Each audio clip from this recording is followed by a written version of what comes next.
Hello and welcome back everyone, I'm Day-Glo Buffalo and this is Let's Play Deus Ex Human Revolution, the Director's Cut. When we last left off, we were on our way to Isaiah Sandoval's apartment, up there, to see if he's home or if we can find any indication as to where he may be.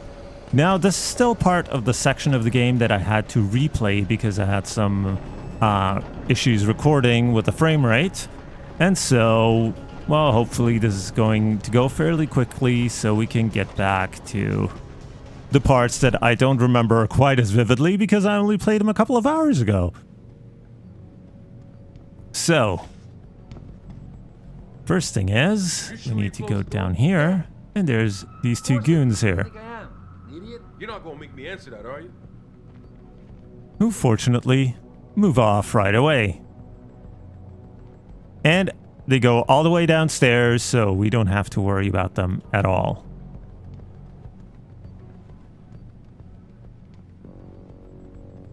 All right.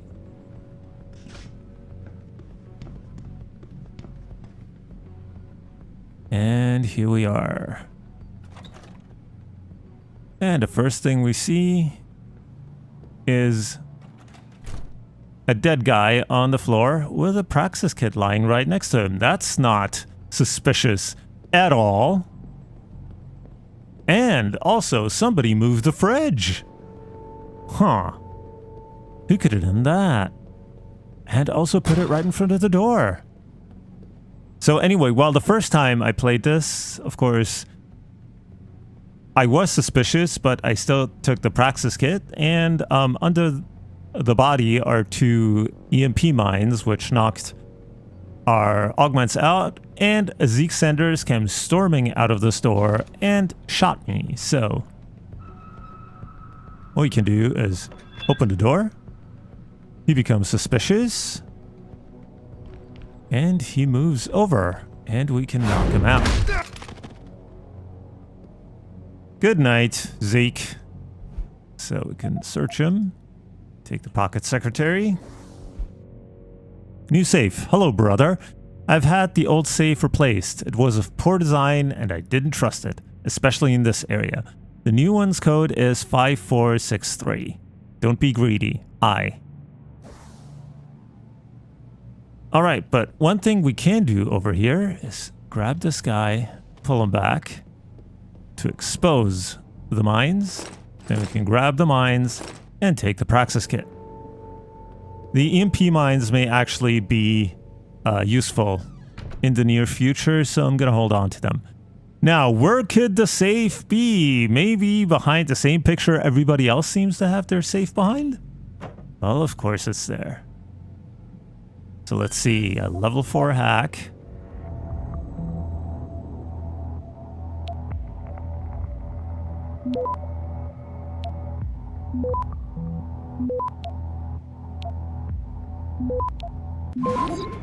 Uh-oh.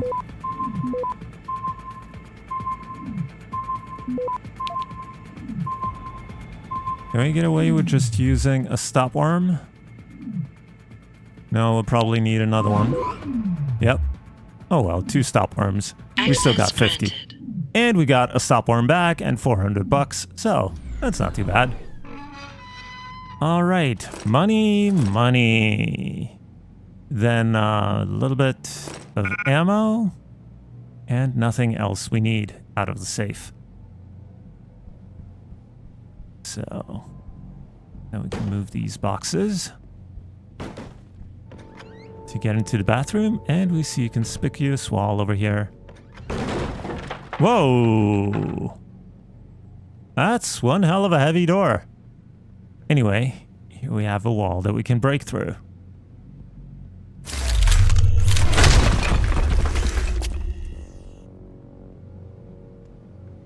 Pritchard, looks like Sandoval's got a secret bunker. I'm gonna flush him out. Let's hope he's still there. Why do we always get assigned to the shittiest spots? Yeah, why would anyone come down here? I think they're afraid someone's gonna try to sneak a bomb into the doc's locker. I'd be more worried about what's in the doc's head than what's in his locker.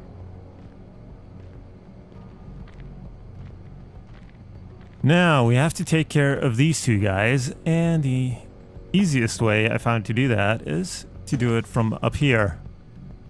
So first, the guy walks over there. Oh, wait. Is he facing away from us? Just staring at... Yeah. He was just standing there staring at the wall. But it was still not a good place to take him out because the other guy is right below us and he was looking straight at him. So let's see. Now, let's get out here.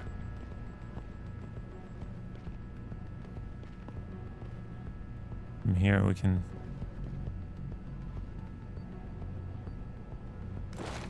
Let's take out our trank gun. Now, need a slightly better vantage point. Yeah, here we go. And we kick him out. And then from here, we can take... What the fuck is that?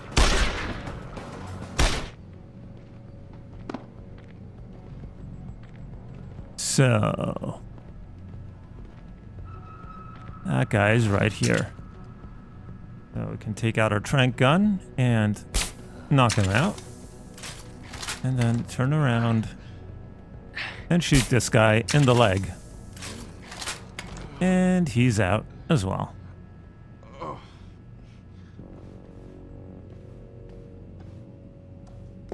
And actually, we can run up these stairs and open this door. I still haven't found where the switch is on the inside here. No, it has to be somewhere, but we can pick up some more trank darts for the ones we just used. So we can put the gun away again.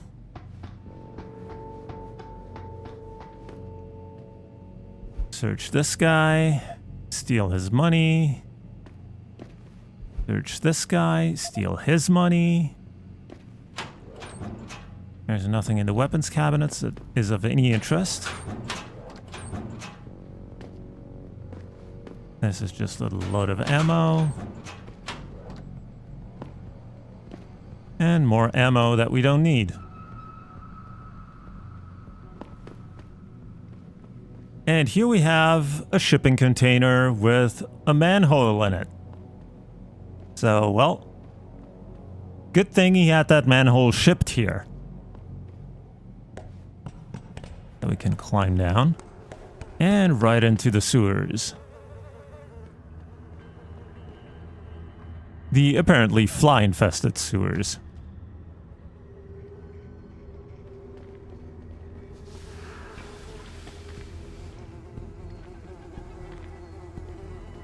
We're lucky this guy didn't see us. And quickly take him out. Let's move him a bit out of the way.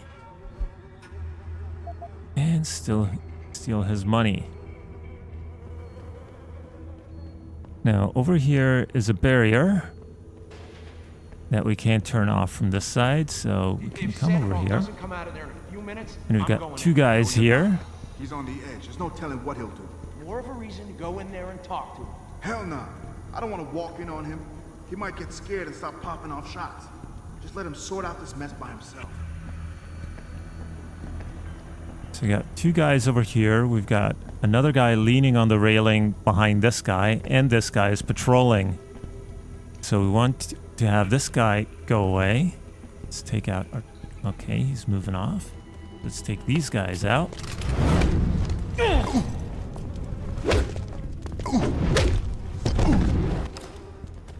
That guy leaning on the railing is apparently deaf, because he's none the wiser. And then we can come around here. Wait for him to turn around again. And... I think we missed him. And he's down. Alright. Oh, that took one more shot than I would have liked, but... it's still good. So let's see. Guy's empty. Shotgun ammo that we don't need. More shotgun ammo.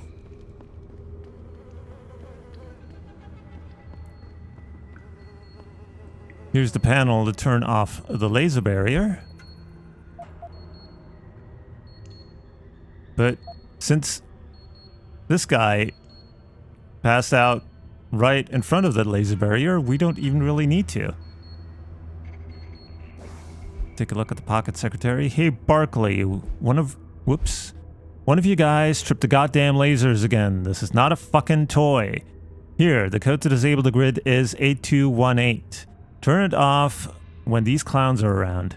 Setting this back up properly is a bitch. Okay. Let's hack it anyway.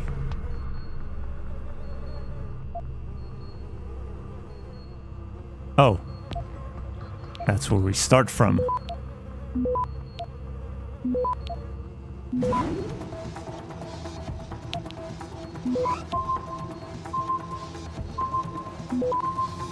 Access granted. And easy peasy and 250 bucks. So, laser barrier is inactive. But now we have more mines to worry about.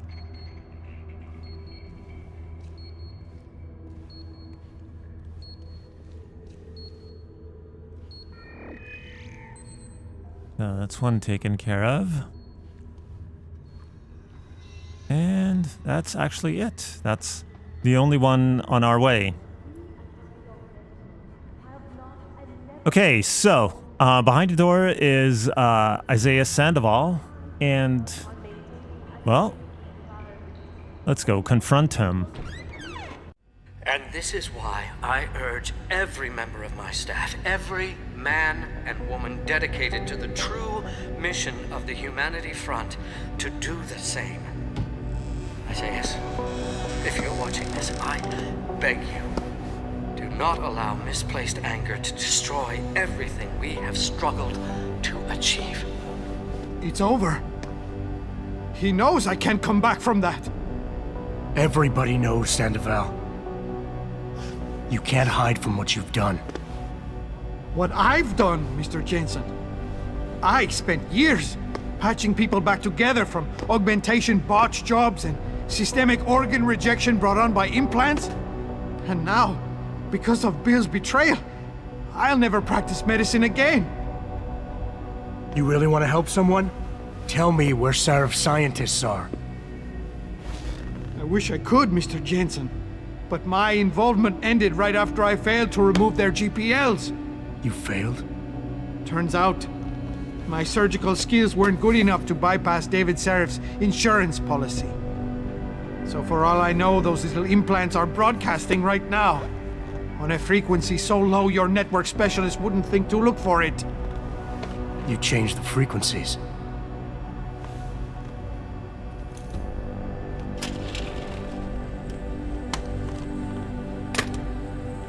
You have your answers, Mr. Jensen. And I've lost all of mine. The courts may think I have much to atone for, but my court will be a higher one. At all times. How about I take that gun with me when I go? You got everything you came for. Please, just leave. Believe it or not, I'd rather you didn't kill yourself. That's because you have no idea what tortures I've endured. The guilt, the shame. I was told the scientists would be used to find a peaceful solution to the augmentation crisis. Instead, I was involved in kidnapping and murder. My life ended that night. It's time for me to go. Think about it. Are you really in such a hurry to face that higher court of yours? At least there are no lies before God. Did you see that abominable press conference? William Taggart all but accused me of terrorism. He claimed that all the violence committed in the name of our cause was the result of my influence. So stay alive long enough to tell him your side of the story. He already knows it isn't true. I trusted that man. For years I gave him loyal service, and he betrayed me.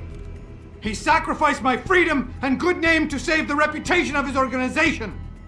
It's no use fighting him. He'll just spin it again.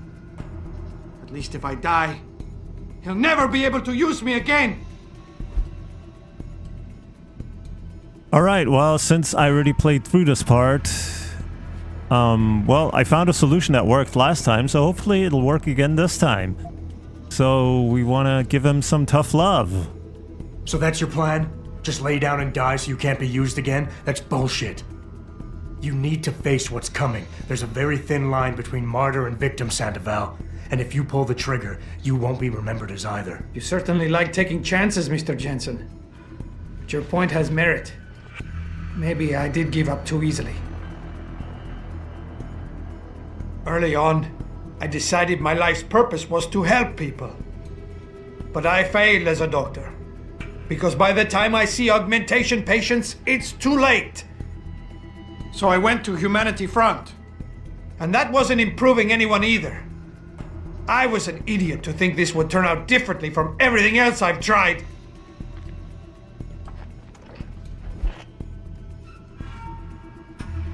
And, well, we give him more tough love. So you've had a couple of setbacks. Your reputation is shot and you're going to jail. Fine. Killing yourself is not the way to find redemption. At least behind bars, you still have a chance to help people. You're smart, healthy, and educated. You know that. Perhaps. But prison also has a way of destroying people. Ever since the kidnapping, I've been haunted, knowing I'm partly responsible for innocent people losing their lives. The shame I feel, the guilt. I'm a mass murderer. I can't even look my wife in the eyes knowing that. I have destroyed everything. Oh, this time we don't get, or we only got the chance to use the pheromones earlier. I wanted to try that, but, well, I guess we can empathize at this point. We all have problems, Sandoval. We all have something to atone for. You, me, even Taggart. Your wife will understand that, as will the rest of your family. They'd rather see you live and atone for what you've done than watch you die in shame. Whatever lies ahead, they aren't gonna let you face it alone. I wish I had your certainty, Mr. Jensen. But you are correct. For the sake of my family, I must give this another try. Take the gun. I don't need it anymore.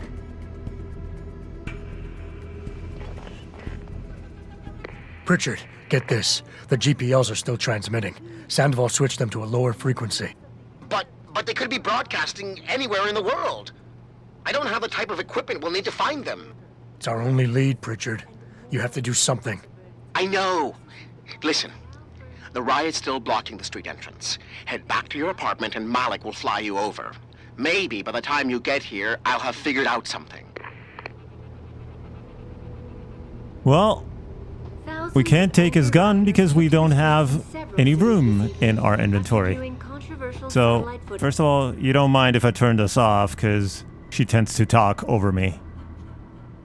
Anyway, there's a couple of books that we can read here. So, let's get to it. No Better, The Myth of Human Augmentation by William Taggart. I find myself returning to a story that touched my life. A story about Ezekiel, a young man torn apart by the trauma of augmentation. A man I was lucky enough to be able to help. Ezekiel was a Marine who had been severely wounded in the Gulf. Believing he had something to prove, he asked to be augmented and return to duty. But when his tour was over, the shock of his changed self sent him into a spiral of despair. He looked for death back home, and there our paths crossed. I was able to turn him around to convince him to have his augmentations removed. After recovering in a Humanity Front clinic, Ezekiel was able to return to the man he'd once been and became a model case for our group's beliefs. He was truly healed, and of course then broke into the Serif manufacturing plant and killed a guy and booby-trapped him in Isaiah's apartment. So, yay! That worked out really well. Nothing behind these boxes. Nope. kind of disappointed he doesn't have any good stuff in here. Not that we could pick it up, because we don't have room in our inventory, but oh well. Practical Shootist Monthly. Featured in this month's hard-packed edition, we review the latest iteration of a classic, the Stasiak Arms Expo Compound Crossbow System, and we ask if the silent kill is truly the best. Live fire analysis of the new modified SMG in development for Germany's Bundespolizei GSG 9 Division.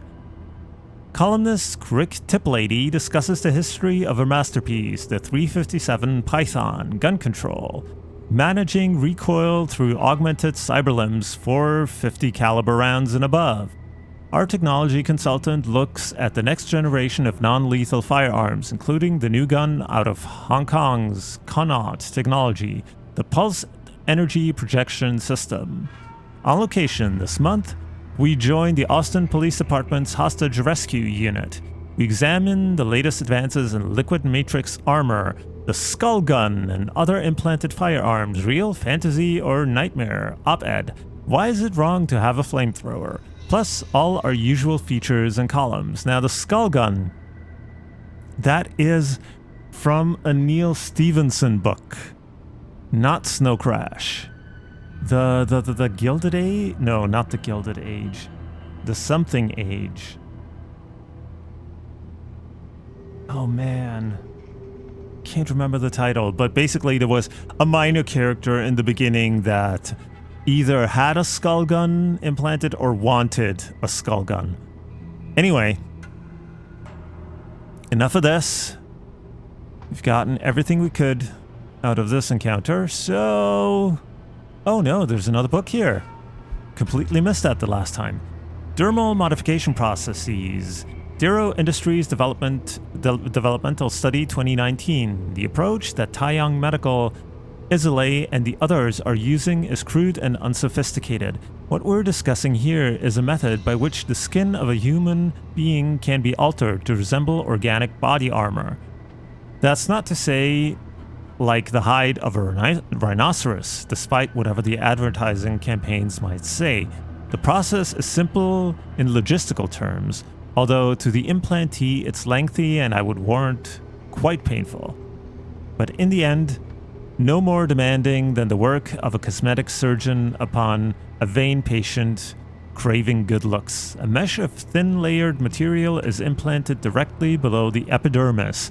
The armor per se is covered in a G-loop coating that bonds directly to tissue without rejection, and once the skin is allowed to heal, it becomes a seamless part of the body. Under point of impact, the implantee's skin will still break and suffer bleeding lesions, but the new armor layer beneath, a sandwich of carbon nanotubes floating in a sheer thickening gel, will absorb most of the impact, preventing, as it were, all but the most terminal penetration trauma. Okay, that was interesting, and that is actually an augmentation that we can get. That is on our list of augments, but instead of getting that, what we want is the camouflage system. Oh, there's a wall we can break through. Because that'll be very useful in the very near future. Money, money, and an upgrade that we do not need. So let's see. Where can we get out of these sewers?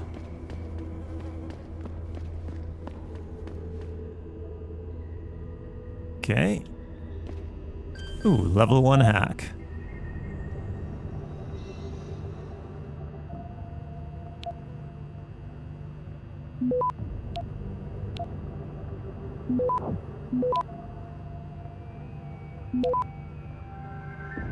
Access granted. And we got ourselves another nuke virus. Hello. Where am I?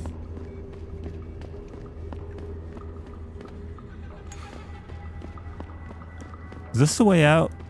Yes, it is. Not sure where it leads, but it leads out.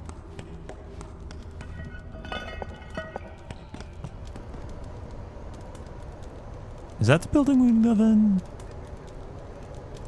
Furniture. Wait. Oh, this is Derelict Row. Okay. But they got rid of the gang guys. Now there's just random people and sex workers hanging around.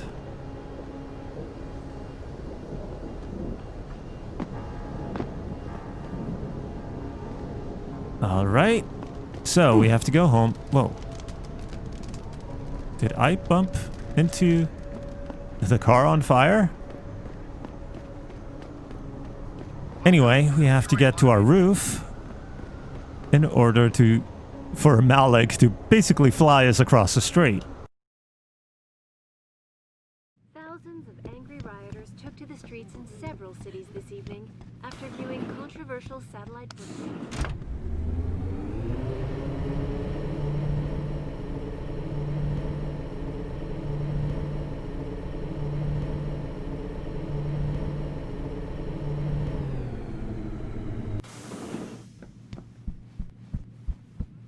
Okay. Well, nothing new here. I like the blinds opening up automatically, though. That's a nice touch. Re-establishing security system. See you soon, Mr. Jensen. And off to the roof.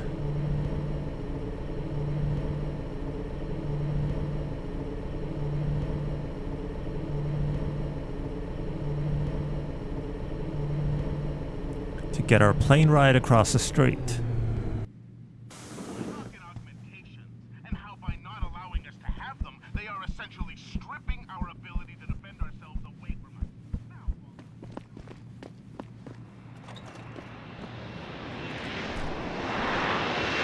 All right, here's Malik.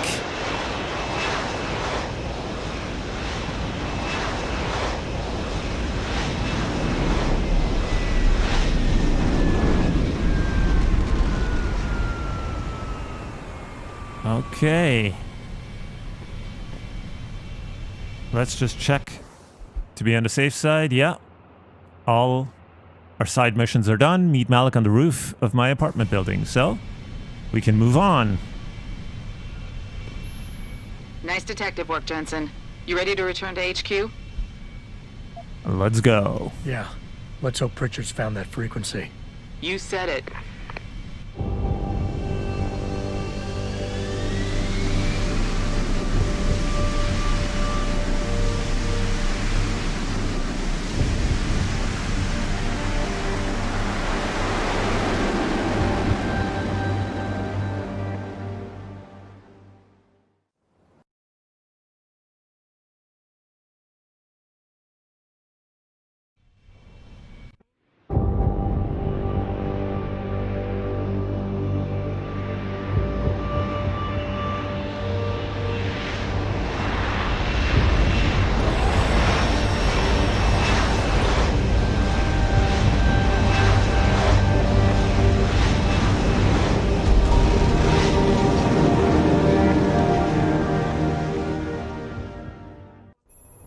Hey, I got a message for you, Jensen. From Pritchard. He says he's not in the office. Great. So what exactly am I supposed to do? I don't know. He said you should check in with the boss.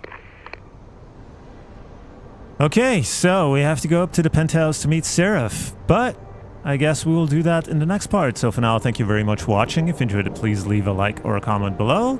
Subscribe to stay up to date, and I will see you in the next part. So until then, have a good one.